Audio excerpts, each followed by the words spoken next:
Is that we're in the right place? I'm sorry, what? We're in the right place. Geez, I think we are. Yeah. Why? I'm just surprised nobody's here yet. Yeah. What is it? Ooh, 1 minute to go. Okay. This is what's on the Yeah, site. on the It's the agenda. link in the Yeah. agenda. Yeah. Yeah. Sure they'll figure it out. I hope. Yeah.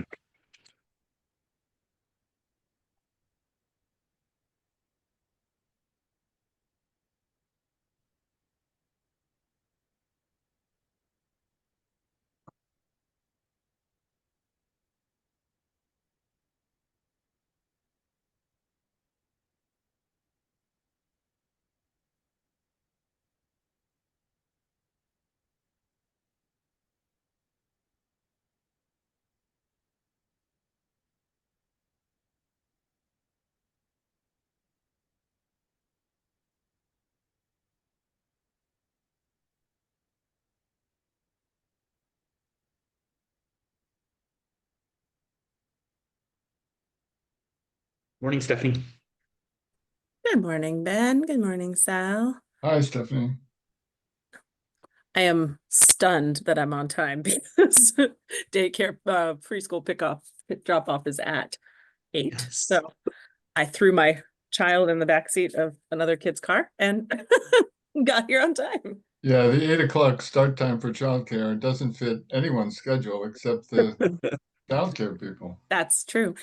We are fortunate enough that my husband works for a company with the only company sponsored daycare in the entire state that's not like an institution like UBM or the hospital, but they have enough employees. They have 500 employees locally, 900 worldwide, that they're able to Wow. do it.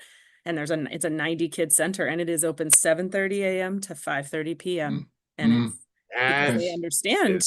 Yeah, I know. And that's it's the lucky. reason he went there to work. Like, it was a recruitment tool. He Yeah. actually was on VPR on Vermont Edition because they were talking about the importance of childcare, and they interviewed him about, like, because it brought him back to the workforce. He was home with Yeah. our son before, like, when he was born. So Is it on site? it is on site. Wow. It's That's incredible. really I awesome. tried to do that at my DC company back in, Yeah. 2000 aught something. And Yeah. I think we would have filled it just with companies in the building. It was a Exactly. Exactly. 12-story building, but didn't fly with the corporate Mm. Mm. C-suite. That's so short-sighted. It Yeah, really I is. know. But Waiting for Adrian, I guess. yeah. Morning, Kelly. Hi, Kelly. Morning. Morning, Matt. Yeah.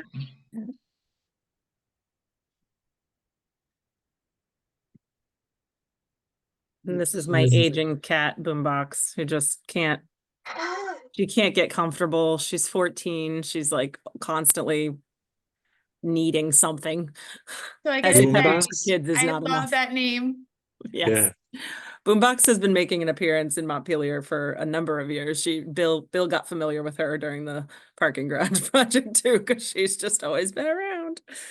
But she needs special love, and everybody on Zoom during this, pandemic and everything. I think everyone's discovered that, well, you know what? People have pets. People have cats. Yeah. Pets and kids are just part of Zoom life. Ben, I don't know where your office is. Where are you located? I'm in the corner of State and Main, in the old Oh. TD Bank building. Yeah. Oh, nice. That's a great It's nice. location. Yeah. It's really lucky. We actually had an office on Church Street for Oh, 30 something years. It's actually I don't know if you knew Paul Brune, but yes. it was his childhood apartment was our office. It was a third floor walk up, totally There's like multiple inaccessible. layers there of like Yeah, preservation, no, it was a lot. trust. It was a Yeah. lot. Yeah. And so anyway, this is a much better location for us. And Yes. yeah, really, really happy to be here. In his older. Although I took a tour recently of this building's owned by Pat Malone, and I took a tour recently of the old Necky space that Oh, they've yeah. renovated into this co-working office. It's beautiful. Is Done a it? really Nice. incredible job. 27 offices. Really nice. Really nice. You probably don't know, but I am super curious what the fit up cost per square foot is for that. Yeah, I don't know. Yeah, do you know? Yeah, it's Is that a Netty project? no, Pat Malone. It is Pat? Okay. I Yeah, didn't know yeah, that. Yeah, because I would be curious because I know that's obviously it's a demanded use. And if you can yeah. make the business model work for a lot of older buildings or, underutilized buildings, that's a really great model. But, I think the layout's important. So, Well, this space actually was a Netty. This was a Netty project, and then I believe I don't know when Pat bought it, but oh, I see. Yeah. yeah. But it's completely filled. Is it? Yeah. Wow. Yeah. Yeah. Good. Adrian Good. is on her way. Again, child drop-off issues. You know. Here she is. There we go. All right, y'all. I'm never gonna make it at 8 o'clock. Good morning. Ever. Good morning, Adrian. Sorry, All right, my well, daughter Adrian. will never leave early, so I I call the apologize. subcommittee meeting to order. And any changes to the agenda?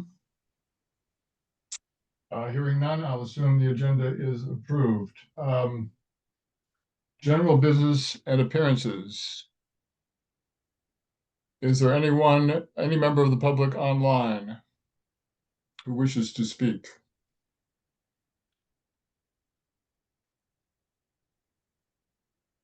Hearing none, let's move to the discussion of the sub-agenda that Stephanie provided with us.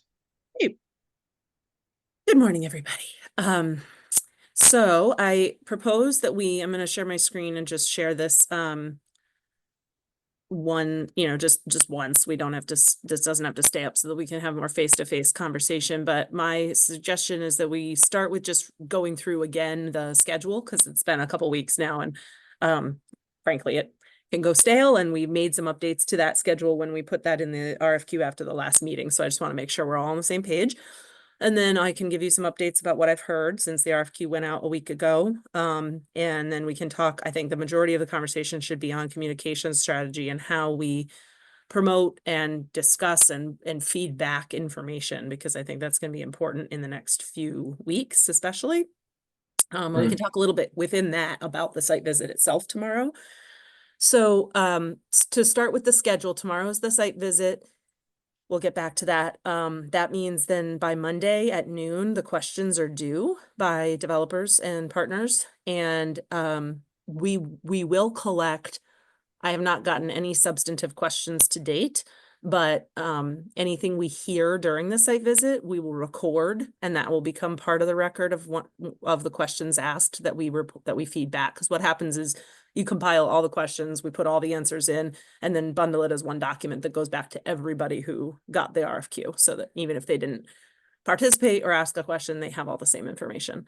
So that is going to happen next week. So I suggested our November 12th meeting, which is next Wednesday. We review those questions, and I probably will have started like the bullet points to the responses just so that we have that to work from, and I can tweak that during our meeting and then put that together and send it back out to you so you can have the final say on the Q&A. And I'm going to have that due back the next day, which is a pretty tight turnaround. But I think between the pre-work that I'll do, getting the meat on the bones, and then, our conversation, it shouldn't be a heavy lift to just review the final version before it goes back out. So I'd like to get those out on the 14th, the responses. And then the 18th is when the quals are due. Is that right? Wait a minute, that might be old. I'm sorry. Hold on, let me pull that back up. Sorry, I just want to make sure I've got that right, because I think we might have, I think that might have been a holdover, sorry, to get the date shifted slightly. They're due on the 21st. Yeah, I thought so. Okay, all right, good. Well, I'm glad I noticed it now and not later, but sorry, I didn't notice it sooner. Right, because then we are meeting on the 21st as well. And so we will not have all the quals in, so we're not going to discuss them in that meeting, but I suggest I'll have the draft RFP ready by then and circulate it before that meeting so we can have a substantive discussion about the RFP and the substance in that. And then that means that the qualifications will come in and I'll circulate them after the 21st.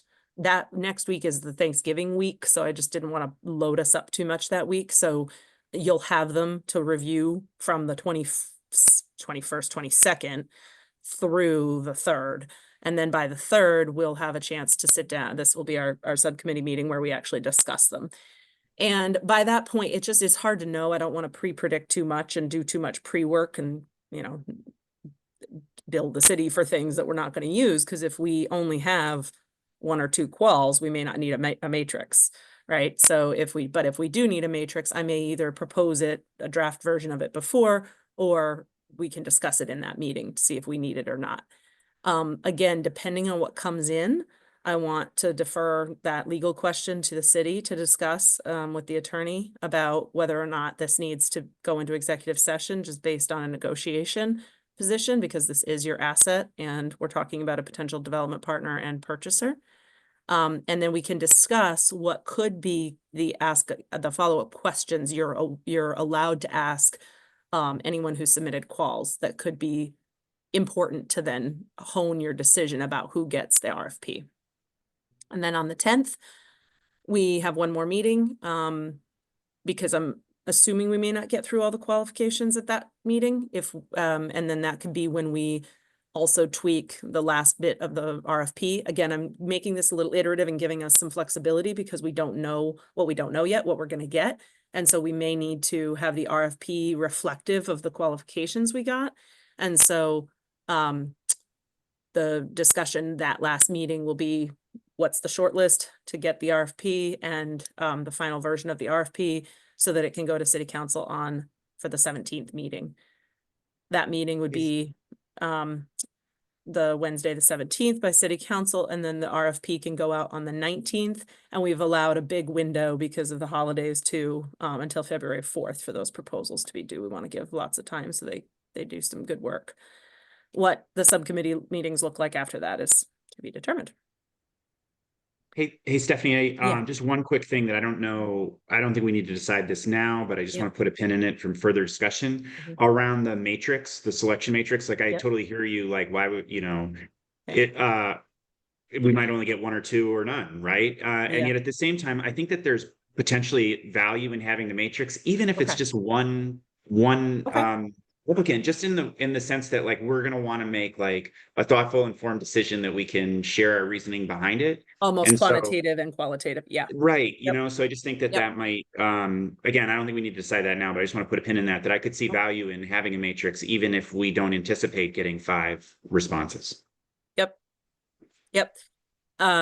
Yes, I hear your point. I think my thinking was you have the selection criteria in the RFQ as it is. Mhm. And so, Yeah. you know, being able to compare, you know, make the determination based on those if it's only one.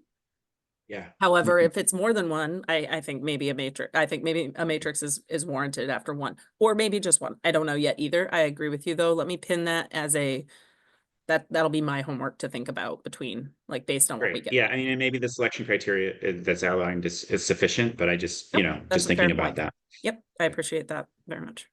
Okay.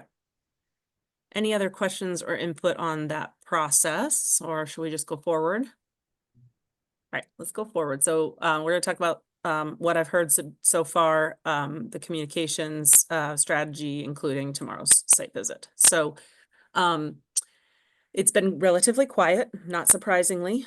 I've been doing some strategic follow-ups. We had our Vermont Development Conference last week where I did some follow-ups in person with some of the developers that were there that I wanted to make sure we were on their radar. Mild interest. The biggest, now some of those folks were admittedly not up to date on it. They got it Monday and it was Thursday and it, you know, was a big week. So maybe they didn't get into it in detail yet, but the question from 2 of them was about the LMI requirement. And that was of concern, which I was able to then, you know, quickly explain and, specifically mentioned, like, it could be if you have 20 units or 200 units, it's still an 11 to 18 unit requirement. So, scale matters here. Stephanie, Yeah. how concrete is our information from the state on that interpretation of the LMI requirement? Do we I'm have? gonna defer to Matt and Kelly on Yeah. that. They're Just want to review that, make sure we have it nailed down. So we do have confirmation from the state in terms of, the requirement and what we put out so far. And we do have it in writing. We do. Yeah. And so I think that it will be project specific once we have, all the details of, what we're trying to do, just because it is percentage based. But yes, we do have confirmation. Wonderful. Can't hear So- you, Matt. Oh. Can No, anyone else hear Matt? No. no. Uh-oh. Maybe put it in the chat. In the if you chat. like, yeah. So the low to moderate income was the thing that a couple people brought up.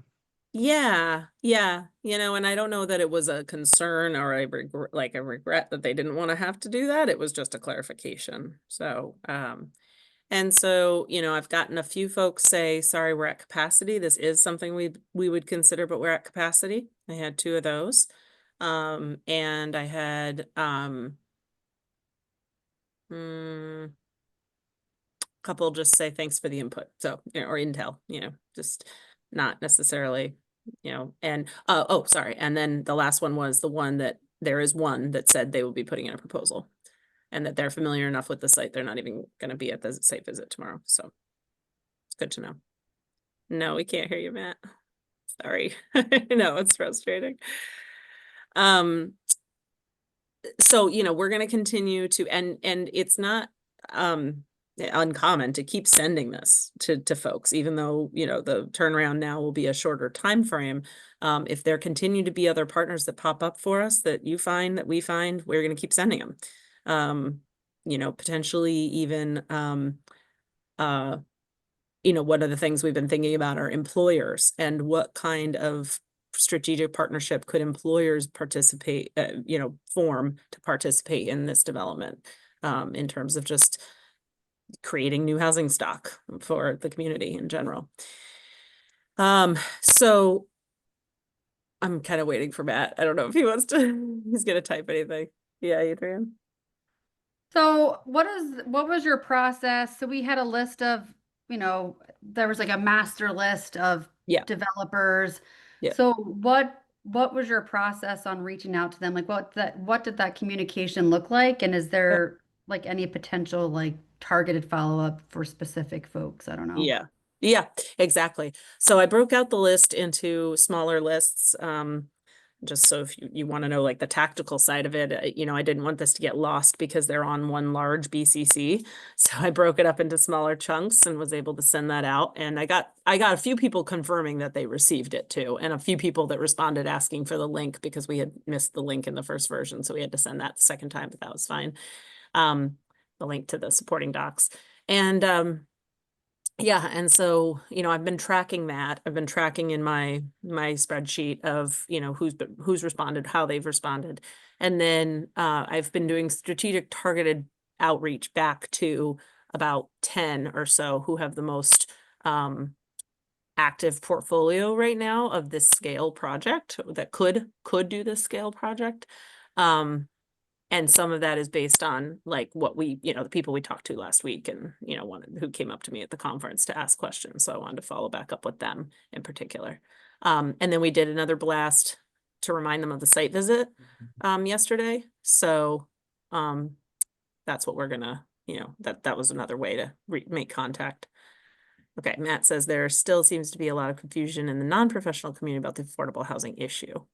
Is there a way we can release a written confirmation from the state?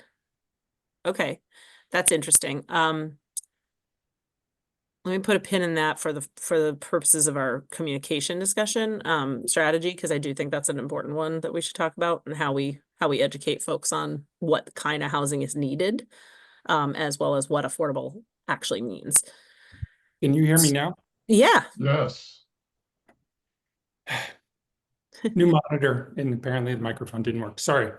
Um, yeah, this came up at the housing meeting last night. There's, a lot of rumors that are unsubstantiated by people who don't really understand the issues or the laws. And so it just seems like if we could get something from the state that's official that would help clarify the thing about the affordable housing, number of affordable housing units, that might finally put that to rest, even though, professionals have been describing it. Yep. Yep. I think that's a good idea. So, okay. So if we were to ask the state to do that, how long, I mean, in our experience, how long would it take for them, if they even agreed?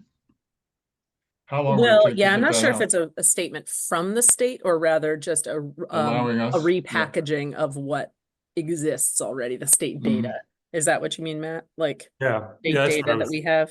because That I would be mean, easiest. I was not a participant, but adjacent to a conversation Mike had with the person who is leading the grant process for the state. I mean, he was talking to the person who makes the decisions, and it was crystal clear. I mean, there was no gray area, no vague statement from the state. And it just seems like, well, it was a definitive answer, and being able to say this was a definitive answer from the state about the AMI requirements would be cut out a lot of noise and let us get back to the signal. Okay, I might be misunderstanding then. But did you mean like to send out the thing about the LMI requirement for the CDBGDR? Okay, Yeah. gotcha. Okay. I So yes. wonder, just in terms of our communication strategy, I wonder if it's just like we can reiterate that we've had a conversation with the state and then just, maybe ask whether it was Ann or somebody else, like with the citation from HUD, that just so Mhm. people can do their own research if they want to. Yep. I'll just jump in. I don't know if we have a communication strategy, so I think Not yet. Yep, that's what we're I think talking about it's today. Yeah. really, yeah. So yeah, I just want to make sure we're clear that just what is that communication strategy and how do we package this so that lay people understand this is complex issues, and I don't expect our community to understand these topics. So it's our job and our responsibility to put it in those elementary terms, right? It's basic marketing communications.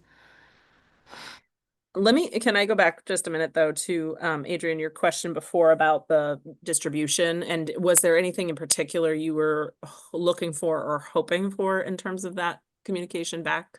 No, I was just curious. I mean, I didn't know if not to get into the nitty-gritty details, but I was just wondering if you just sent like a BCC, hey everyone, here we go. Right. And then like Right. what was the follow-up? Like I didn't know what the process was and like the operations behind it. So Mhm. no, I think it's, just doing our due diligence and making sure that, we're reaching out to those people that, Yeah. could potentially have an interest in this instead of just Mhm. blanket email. Right. Yeah. I mean, it's a bit of a hard nut to crack in some ways because, right, you can't, there's 100 names on there, right? So you're not going to send 100 emails, but doing them in smaller chunks to make sure it doesn't get lost, doing some strategic outreach to the folks that are the most obvious players. But make sure it doesn't get lost, doing a couple follow-ups particularly. Yeah. I'll just follow up. So is there, right? I feel like this comes into strategy and being strategic to our outreach. So, I mean, Stephanie, are you the one doing this? Because we also have, folks on the housing committee. Like there's people that know people. Like we have an amazing community. So what is the strategy to tap into our partners then to reach out to people that they may know, right? So it's kind of spreading the word and having those, I think one-on-one connections are more important than a Mhm. blanket email. So I don't know what the strategy is for that, but I think, having other people reach out to their contacts. Yeah, I mean, and the housing committee would be a good one if folks, want to take a look. I don't know I didn't know their role in terms of that. I was thinking more they were, I guess I've not heard what their scope is. So if that is an option, I mean, I'd be happy to have them look at the distribution list and actually, they don't even need to. If they know people, they should send it to them again. Nobody can, Yeah. hear about it more than once. That'd be fine. I mean, I would just say that I would kind of echo that like the RFQ is, publicly available. And like, I think if any of us or people that we know who know people, can be should be circulating it. But also though, I mean, I think that there's real value in White and Burke kind of being point on this in terms of the relationships that Stephanie has or others have with the development community, and like, who are the 10 most obvious developers in the state of Vermont that would do a project like this, and making sure having those kind of personal contacts and conversations, I think is really valuable. But to your point, Adrian, I think anybody's free to share the RFQ with anybody. And to Stephanie's point, like if somebody gets something 3 times, they're a lot more likely to pay attention to it than if they get it once. Yeah. Who chairs the housing committee? Alyssa Shurin? Oh, okay. It's not a city councilor. No. Okay. Jim, Carrie, and I are the liaisons to the Okay. housing committee. Okay. But I'm happy to circulate, or actually, Matt, Yeah. you staff that committee as well. If you wanted to just circulate the RFQ to make sure that everybody on it has it, that would be a value. I can do That'd that. be great. Okay. Yeah, why don't we do that? And then, yeah, I would just ask that all questions though come back through me. Right. That's Right. essential. So, okay. Yeah, and I think, it can never go too far, too wide. I did not tap into, but now it's occurring to me might be helpful is to ask, because we also had a couple of listservs that it went out to. But I don't know if the Regional Planning Commission has contacts that Sure or they a do. listserv that could be useful too. I'm not in touch. I don't know not every happy to- planning commission is the same. Let me put it that way. I'm happy to send that to, Okay. Or actually, I'm sorry, I don't mean to task this, Matt, like that. You don't need to listen to me, but if you wanted to send it to Christian, that would be a fantastic. Yeah, I have other reasons to talk to Christian. They're doing a Great. housing assessment. Their office is doing a housing assessment for the housing committee. That'll be Great. released, and there were some questions that came up last night. I was going to go talk to them anyway, so I'll ask Awesome. Christian. Awesome. Okay, thank you. And it should be noted that the site visit, I mean, right now it's a publicly accessible site too. So unlike some sites that are a little bit unusual, they are allowed to, that are usually privately held. I mean, sometimes they're privately held or city owned, but not public, this is a public property. So, the fact that someone might miss the site visit tomorrow is not a detriment necessarily, is not as big of a hindrance in this process as some others would be, because they're welcome to go to the site anytime. Stephanie, I'm sorry, one Yeah. other source, the Vermont League of Cities and Towns, would that Mhm. another group to make sure they have a copy of the RFQ that they might? They have a copy of it. They don't typically have the connection to the development community. They focus much more on the municipal side of things. And so we use them for distribution to municipalities, but I did not tap them to distribute it. I did give it to them informationally. Okay, great. Some were just distributed as like we did it to the Vermont Planners Association too. Like we're not expecting them to have those kinds of contacts, but make sure they're aware of it, kind of thing. Okay, so before we get to communication strategy, talking about tomorrow's visit, are all of you who's planning to attend the site visit? What time is the site visit? It's I at was 10. I was planning, yeah. Yeah. I'm sorry, I'm not going to be able to make it. It's okay. I'm hoping we're not the only ones there. Yeah. But No, I So know you'll- at least one who will be there. Who said yeah, so you'll let us know in the morning if there, or we know there'll be one. Okay. we know So- there'll be one, so we'll Yeah. be there no matter what, and we don't know who else might show up. It's not an RSVP type thing. We are planning so the weather looks a little iffy. So I, messaged in my email about the site visit to dress accordingly, and that we will be outside for at least a component of it so that we can get a view of the site, even if they don't want to walk it. They're welcome to walk it. I don't know how much we're going to walk it with them. It's kind of a little bit responsive, right? Like you kind of wait and see what the questions are. And then we will we do have access, according, thanks to Kelly, to get inside the building if it's torrentially downpouring and not comfortable to stay outside, and if there's conversations to be had. So, so And I'm assuming that you'll be running the show tomorrow and that, Yeah. it's we're, informal, you know, we're it's sort of interested bystanders, yeah. yeah, but you're available for questions, and I think let's get to the communication strategy part of that. I think is going to be the most important for the Yeah. city councilors present. Primarily my job is to give a little bit of the history, recap what the interest is and where this is going, more, recap the process and answer questions. But it's a conversation for sure, depending on who shows up. But let's get to the communication strategy, which is that, there's been a lot of press around this around the site. There was press around the $1, and so that is going to be what people know. And so the question is, what do you want to say to the developers that are there? And do we want to have a message that's coming out of the subcommittee that is shared to the because you can decide a message, the subcommittee could decide a message and attribute it to the subcommittee. And we have the vote by the city council, full city council unanimous for the RFQ, which we can mention as an important data point. But what is, again, to Adrian's point, what is the what is the message, I guess, is more important than anything. Mhm. And that's up to the three of you, really. I'm happy to suggest some stuff. I mean, I think like we've done a good job of articulating our values and our goals for this project in the RFQ, right? And what I think brings value here is the opportunity for creativity and to allow people to present something to us, right? I mean, we've kind of gone out there and said, give us your best ideas.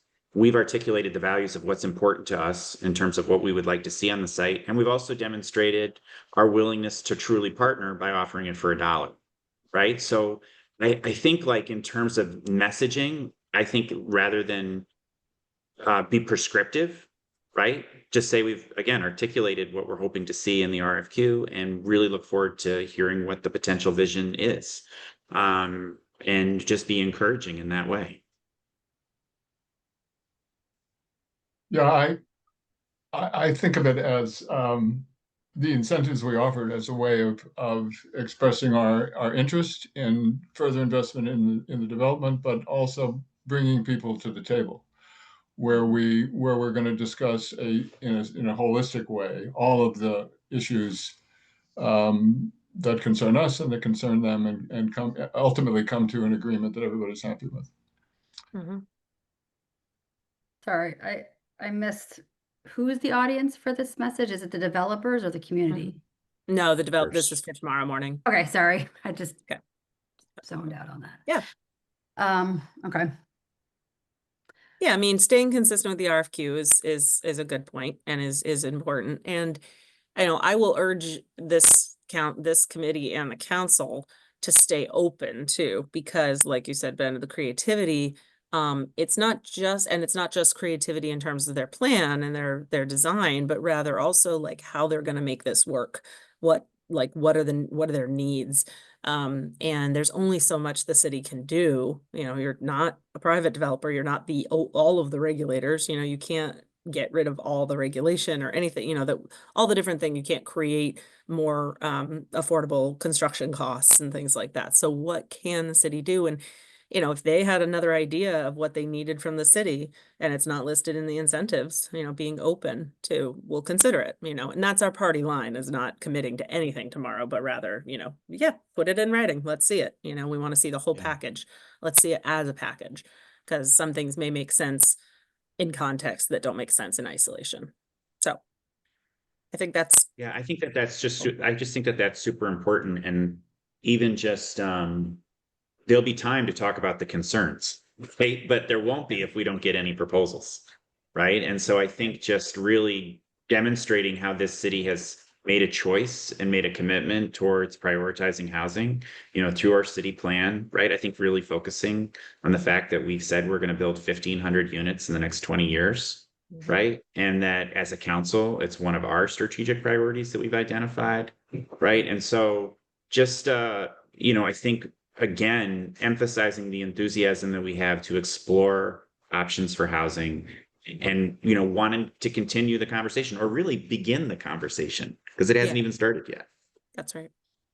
I think the 1,500 is a really good one to mention too, because, the more and more, I send these out and trying to get, elicit interest is I'm using the terms, generational. This is a generational opportunity. This is a legacy site. This is a scale that's just not available anywhere else. I mean, this is from off the bat.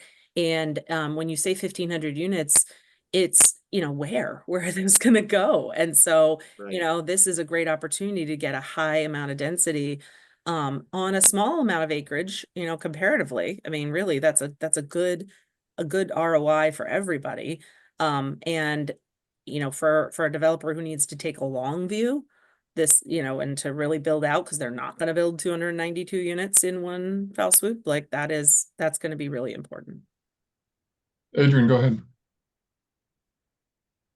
Yeah, so I'm just kind of thinking through my head in terms of like risks and opportunities, right? So what I'd like to, not belabor this, but, historically, Montpelier hasn't been the most, friendly developer place to come. And so it would be nice to tackle that head on, be like, okay, well, this is what has been, historically, here are some of the risks that we've heard, and rephrase it into opportunities, right? So, well, here are the opportunities we have, based on the past, this is what we're doing for the future. And I think just phrasing it very positively, like what we're doing, in the planning department to look at appeals, right? Like, I'm just terrified that, this will be appealed because that's what Montpelier does. So I think we just face it head on and say, we know this is a problem.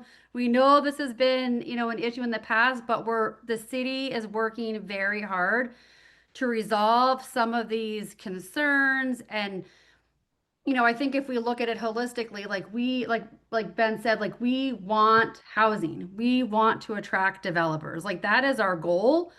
But I think we need to just be very upfront of like what has prevented this from happening in Montpelier, and then like aligning it with what we're doing now to make sure that those issues don't persist, right? Like I think we're taking a very aggressive approach to make sure, we want to make it easy. So what does that mean? And like be very clear. Like as I said, one very example is looking at the appeals, but I'm sure there's others that we have in the queue of that we've resolved. I would just like for the developers to know that we're trying very, very hard to make this easy for them. Because we want housing. Like that's the end goal. Mhm. And we need it. So how do we make that happen for them? And that's just kind of what's like on my mind. No, I love that. And in fact, it makes me think larger than tomorrow morning, but back to the communication strategy more broadly, communications is the essence is to get to everybody, right? And everybody is going to include development community and part of the residents that don't have, say in any of this, that don't they're not developers. They're not putting money into this and building housing. Is there some sort of statement or letter to the editor that a counselor could write or the whole council could sign? That might be dreaming. I don't know. I don't know how that works. I don't know if that is ever done. But that could come out with that message. I mean, Adrian, you put it so perfectly, like, we want housing. We're here. We want housing. We've gotten this far. We know the reputation that has been hard and the reason it hasn't happened to date. And we're trying to hit those in the best way possible by, the appeals process, putting, this wasn't just a property you bought and then immediately turned around with an RFP. Like that's a big difference. Like that doesn't happen in every community. Some communities just buy a property and then put it out to RFP because they see the opportunity and they want to decrease the barrier to entry, and they just want to take the purchase price out of the equation and then turn it around and say, bring us your ideas, because this site just needs to be redeveloped. So show us what you got. And instead, this was, no, we're cultivating and engaging the community so that there's less risk that's less risk for the developer if there's more clarity from the community. So let's explain that to the community, to the developing community, and make sure that the rest of the residents, I mean, if somebody was new to the community or somebody wasn't paying attention in 22, 23, they may not know still that, hundreds of people participated in a process that identified the area that they wanted. I mean, the things that came out of that, right? The area for recreation versus the area for conservation versus the area for housing. That was an established part of the vision, such that it was. And then, there was a further plan that showed kind of what that layout could look like, which was then transformed into what you put together in the spring, which is identifying the areas that would be best suited for the different types of housing, which I think was informed by, again, all that participation, because back in the time of participation, there was a pretty big, clear and lack of endorsement of all single family, for example. That could be an option out there, right? And instead the community said, no, we do not want it to be all single family. And so then when you did your concept plan in the spring, it showed here's where the different types of densities would work best and what we think would be the right fit for our site. So there's been a lot of thought put into it, and I think that's needs to be messaged again and again. Yeah. And so the audience is the development community, but also the Montpelier community. And is that two separate communications or it the can same be. one? I think it has It's to gotta be be the same one. The same one. Okay. Because I think if there's any kind of message that gets out, it's then picked up. If it's picked up by any media outlet or whatever, then it's going to have to be, we want it to be all, the same message, I think. It strikes me that the way that it gets picked up, right, is that this is a Montpelier issue, but within the Vermont context, right? And what we're doing is emblematic of what lots of communities across Vermont are doing in terms of, and then what is it going to take as a state and as a community to actually achieve those? I mean, everybody right now, right, in the land use review maps, they're all looking at their housing targets and where are they going to build all this housing that we're talking about of 40,000 units or something like that, right? So like, we're a community that this is actually what it looks like to tackle that issue. And, it's going to take some mind changes and shifting to make this happen across Vermont, right? And so anyway, just throwing that out there, that I think if we're just talking kind of myopically about Montpelier, I'm not sure it has the kind of impact that we would want to see in the development community or in partnerships. Adrian. So if we want to create one message for communications, I think I like the idea of doing like an op-ed, some type of, editorial, whatever we can. I mean, even just the three of us could write something. We've done that, in the past from a council, but I think coming up with very clear messaging, we have a bad case of NIMBYism in our community, like severe. I mean, we've had many developments try to get up off the ground, and by one or two neighbors, they're like, no, not in my backyard. I mean, it is like a chronic illness in Montpelier, which I think we can turn it into a positive, right? Like, I think we're showing like what has to be done. And I think it's a constant stream of positive communication, even pulling data from like the Vermont Futures Project. Like, this is the problem. We're here to solve it. And these are the strategies we're going to do. And we want to invite, we should lead with kindness. We should lead with empathy, but we should lead with, vision, because and I think it needs to be a constant beating of the drum. Like, it's not a one and done. Adrian, I love that a lot. And I think we can start that positive thing even now, right? Like, instead of saying we all know that Montpelier is the place where projects go to die, we can say Montpelier was the place, but it's not anymore, right? Like, it starts now, that And that, yeah, you know what, like maybe there were some NIMBYs here, but you know what, there's a lot of YIMBYs in this community, right? And most of the people that I talk to are in that camp. We need to get them engaged. I mean, they're starting to, right? I feel like over the past maybe 5 years, like we're emerging, like Yeah. the next generation is emerging, and we need to get the voices heard. And I think we can flip. I think we can flip the script and the story. But I would like to come up with a communications plan, like very detailed, of like, this is how we're going to address this. Like, we talked about an editorial column. Maybe we do like weekly or bi-weekly posts. Maybe we do, an open town hall, maybe, I don't know, whatever it is, but like a multi-pronged strategy that gets out there and shares its message. I honestly think that's what it's going to take. It's Yeah. not going to just take one email No, to the no. editor. It's going to take this.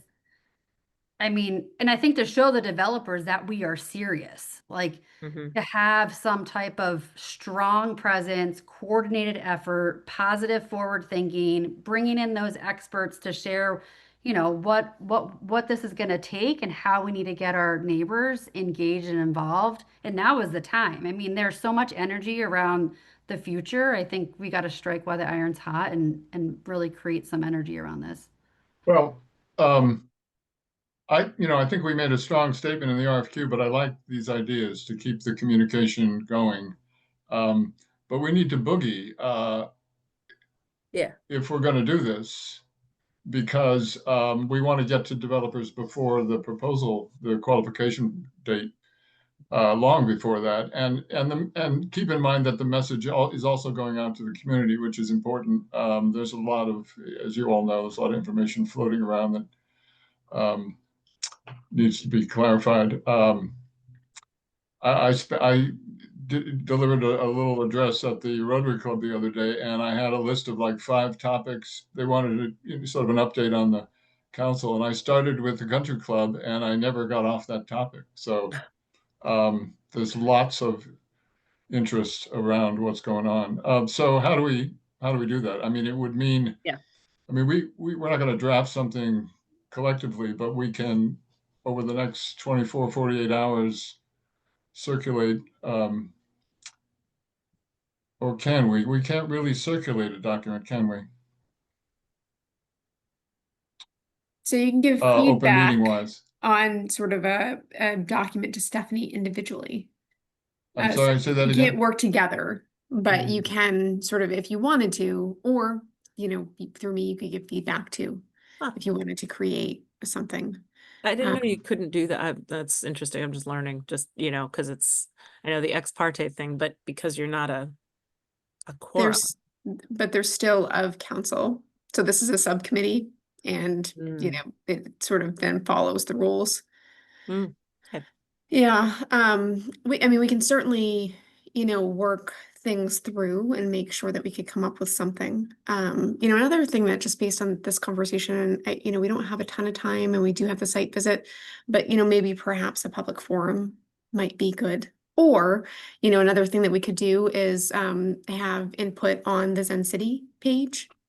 So we do have some tools at our disposal to collect more information or answer questions.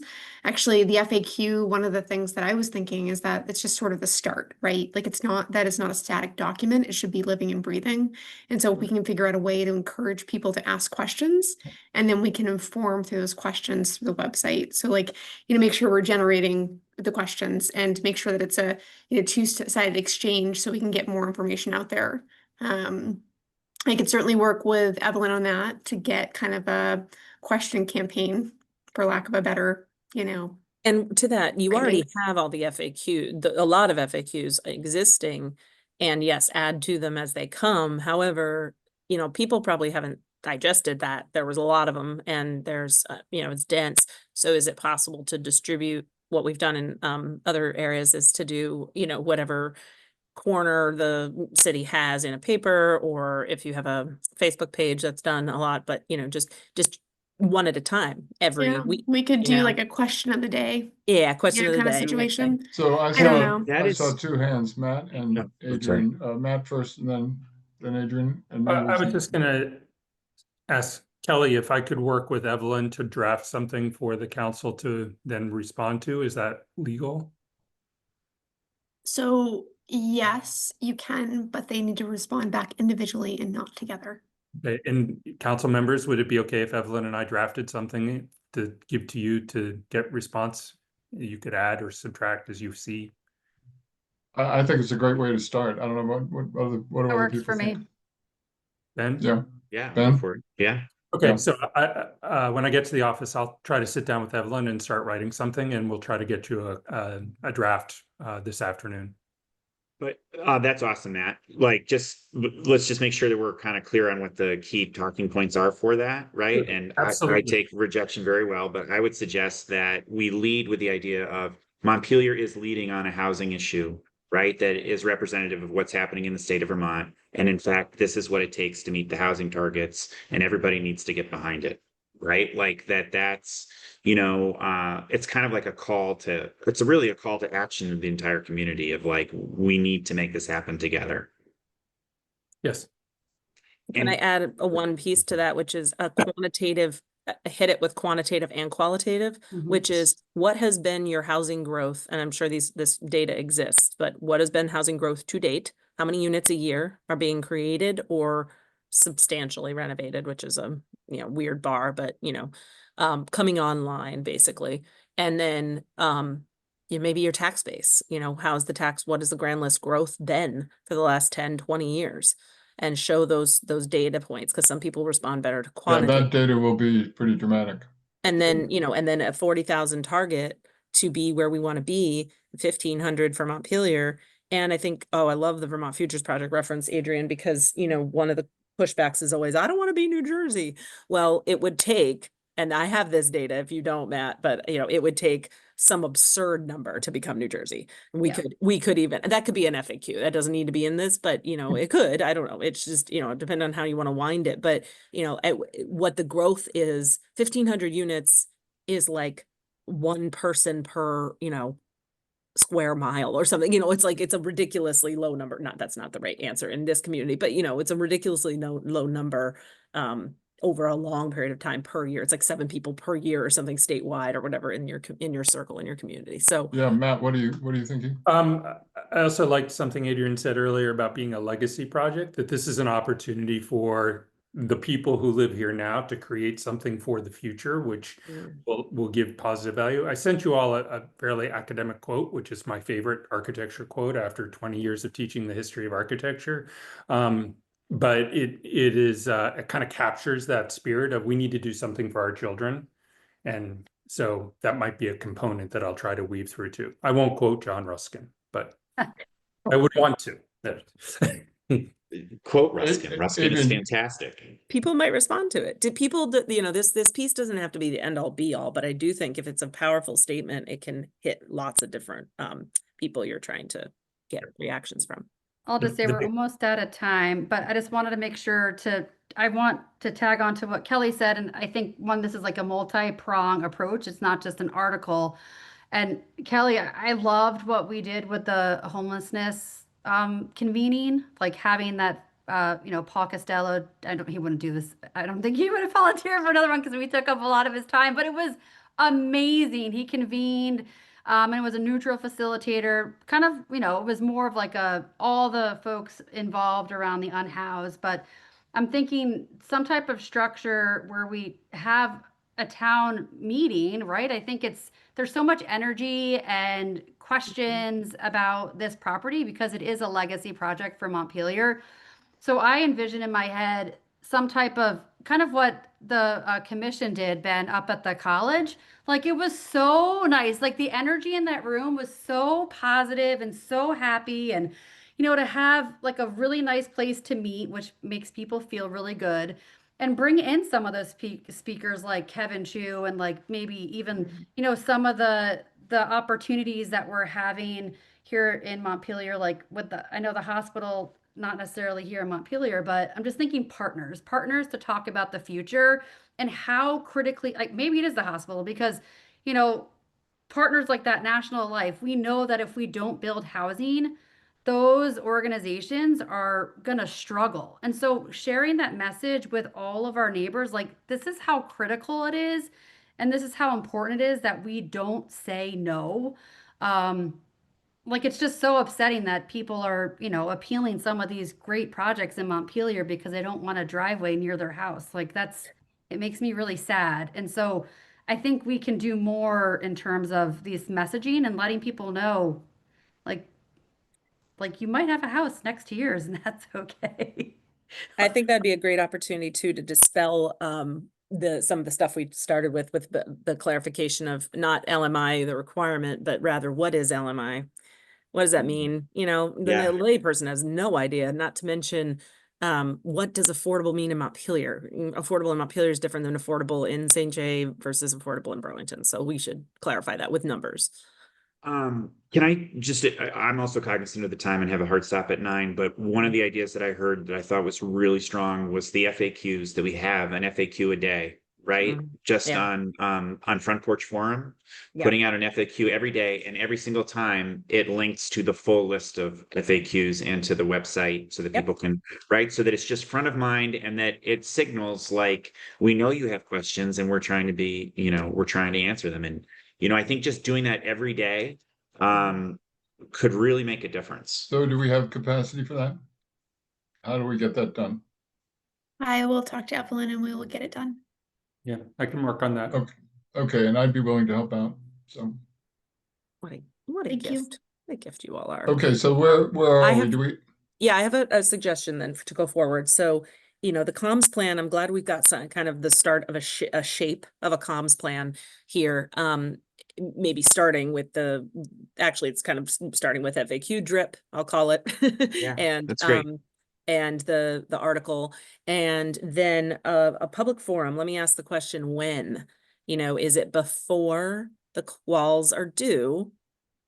Or is it after? Because quals are due 2 weeks from Friday, but it's, the question is, what if we only get one? I personally would suggest that I think the forum is a great idea. I think we should wait a little bit longer, right? Let's see who comes forward. Okay. And then, because really, this is going to be an iterative process of building community will and the authorizing environment to do something, right? So like when somebody proposes something and people are like, that's the time to really engage and try and build momentum.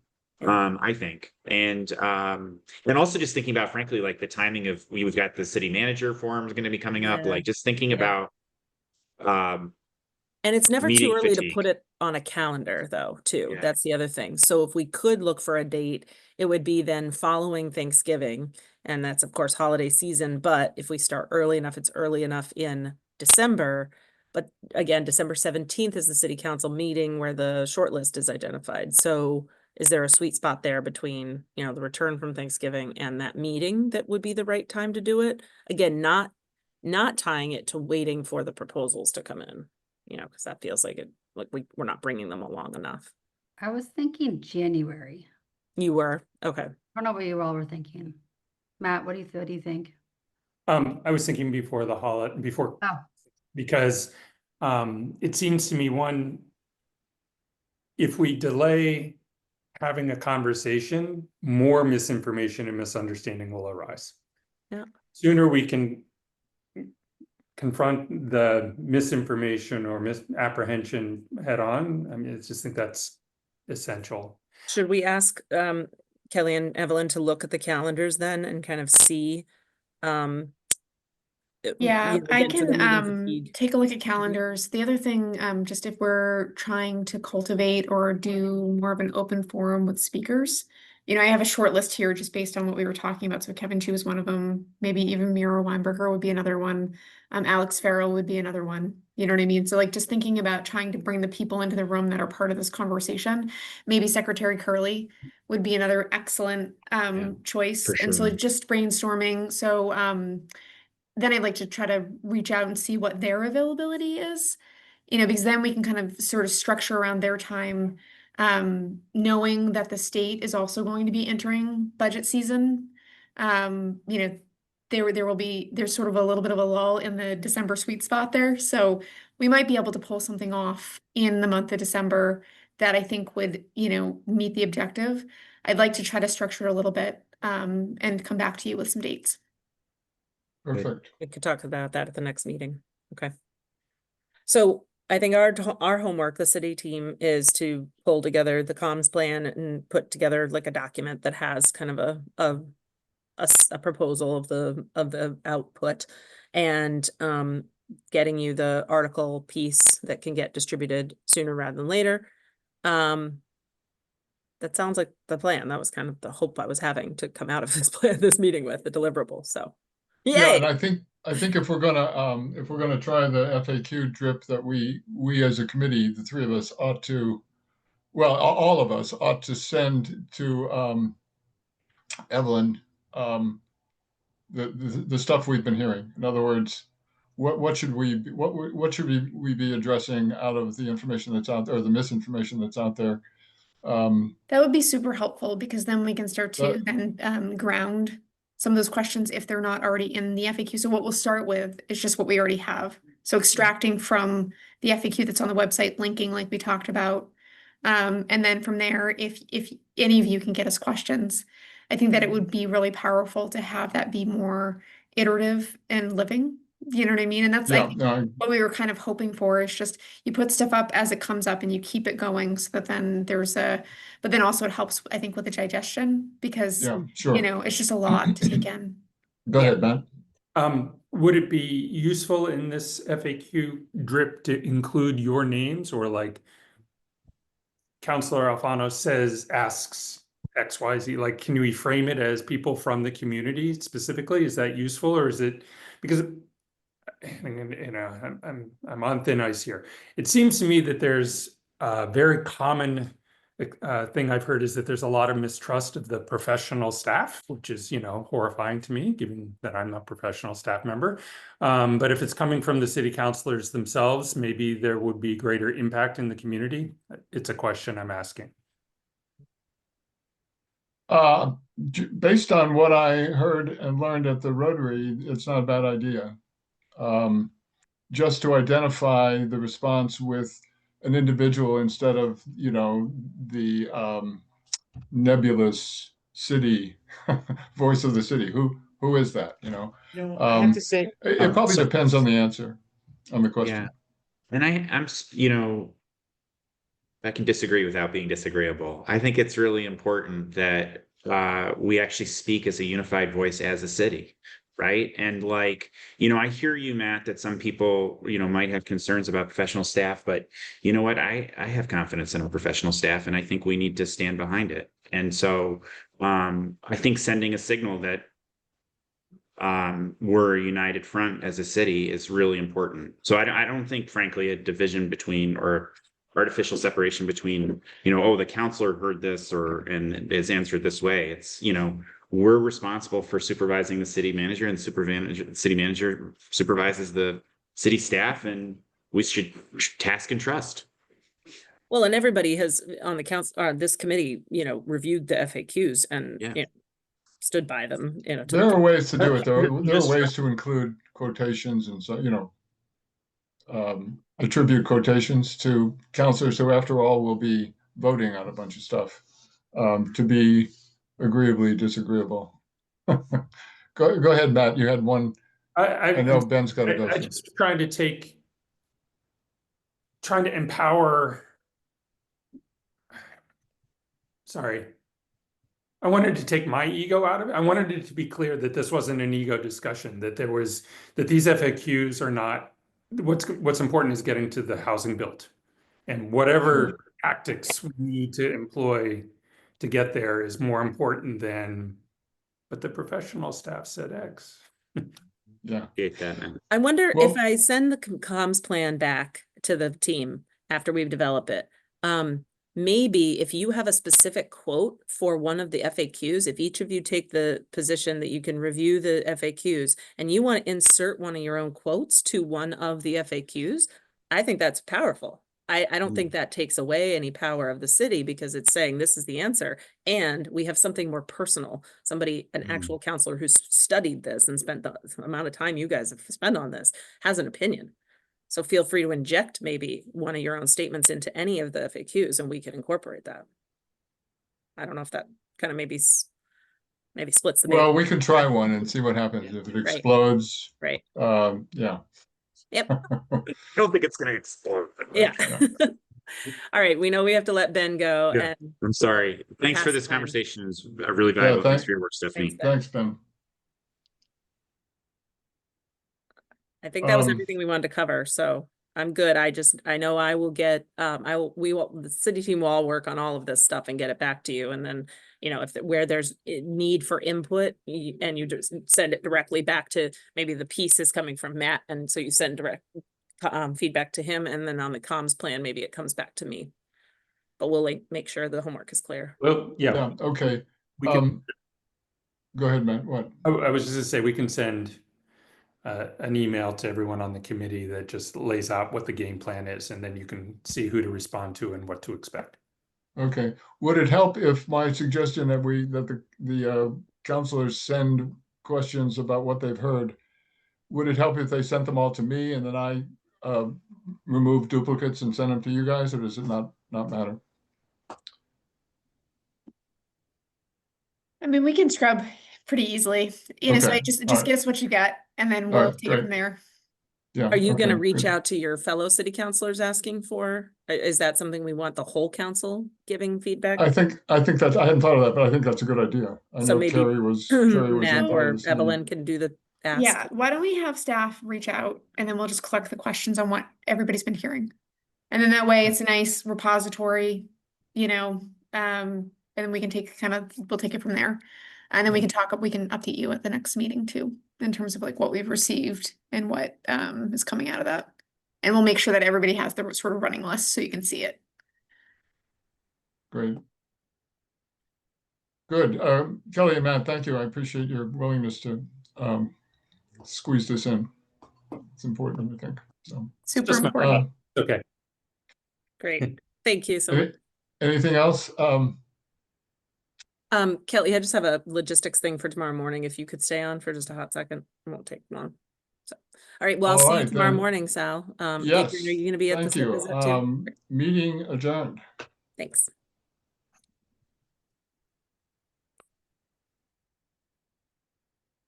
Stephanie, you know what? I'll go ahead and call you. Oh, that works. Yeah, Okay. perfect. All right, thanks. All right. Thank you, Bye. Matt. Yep. Okay. Bye. Bye.